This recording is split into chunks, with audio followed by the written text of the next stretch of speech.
बात आज से 2100 साल पहले की है। एक किसान ब्राह्मण के घर एक पुत्र ने जन्म लिया। नाम रखा गया पुष्यमित्र। पूरा नाम पुष्यमित्र शुंग। और वो बना एक महान हिंदू सम्राट जिसने भारत को बौद्ध देश बनने से बचाया। जब सिकंदर ब्राह्मण राजा पोरस से मार खाकर अपना विश्व विजय का सपना तोड़कर उत्तर भारत से शर्मिंदा होकर मगध की ओर गया था, उसके साथ आए बहुत से यवन यहाँ बस गए। अशोक सम्राट के बुद्ध धर्म अपना लेने के बाद उनके वंशजों ने भारत में बुद्ध धर्म लागू करवा दिया। ब्राह्मणों के द्वारा इस बात का सबसे अधिक विरोध होने पर उनका सबसे अधिक कत्लेआम हुआ। हजारों मंदिर गिरा दिए गए। इसी दौरान पुष्यमित्र के माता पिता को धर्म परिवर्तन से मना करने के कारण उनके पुत्र की आंखों के सामने काट दिया गया। बालक चिल्लाता रहा, मेरे माता पिता को छोड़ दो, पर किसी ने नहीं सुनी। माँ बाप को मरा देखकर पुष्यमित्र की आंखों में रक्त उतर आया। उसे गांव वालों की संवेदना से नफरत हो गई। उसने कसम खाई कि वो इसका बदला बौद्धों से जरूर लेगा और जंगल की तरफ भाग गया। एक दिन मौर्य नरेश बृहद्रथ जंगल में घूमने को निकला। अचानक वहां उसके सामने शेर आ गया। शेर सम्राट की तरफ झपटा। शेर सम्राट तक पहुंचने ही वाला था कि अचानक एक लंबा चौड़ा बलशाली भीमसेन जैसा बलवान युवा शेर के सामने आ गया।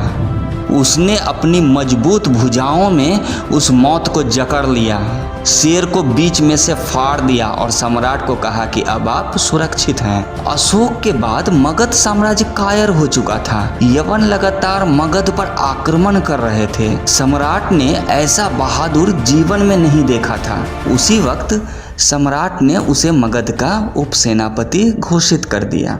जल्दी ही अपने शौर्य और बहादुरी के बल पर वह सेनापति बन गया। शांति का पाठ अधिक पढ़ने के कारण मगध साम्राज्य कायर हो चुका था। पुष्यमित्र के अंदर की ज्वाला अभी जल रही थी। वह रक्त से स्नान करने और तलवार से बात करने में यकीन रखता था। पुष्यमित्र एक निष्ठावान हिंदू था और भारत को फिर से हिंदू देश बनाना उसका स्वप्न था। आखिर वो दिन भी आया। यवनों की लाखों की फौज ने मगध पर आक्रमण कर दिया।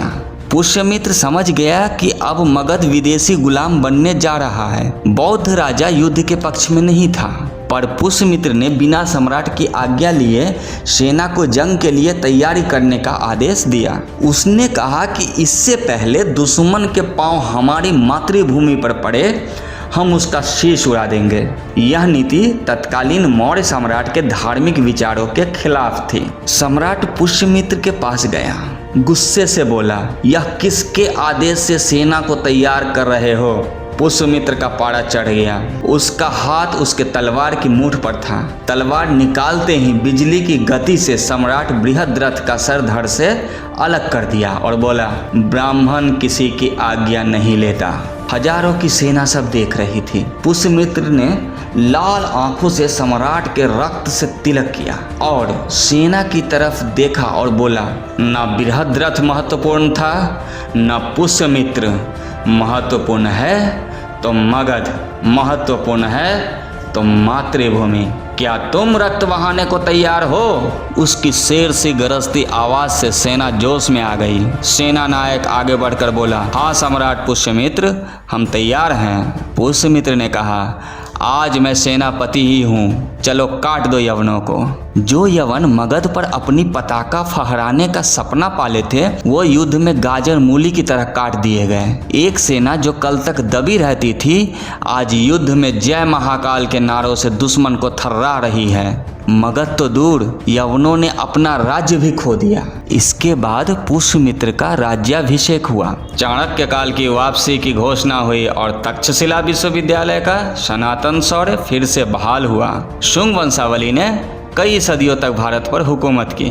पुष्यमित्र ने उसका साम्राज्य पंजाब तक फैला लिया। इनके पुत्र सम्राट अग्निमित्र शुंग ने अपना साम्राज्य तिब्बत तक फैला लिया और तिब्बत भारत का अंग बन गया। वो बौद्धों को भगाता चीन तक ले गया। वहाँ चीन के सम्राट ने अपनी बेटे की शादी अग्निमित्र से करके संधि की। उनके वंशज आज भी चीन में शुंग सरनेम ही लिखते हैं। पंजाब, अफगानिस्तान, सिंध की शाही ब्राह्मण वंशावली के बाद शायद शुंग डायनेस्टी सबसे बेहतरीन ब्राह्मण साम्राज्य था।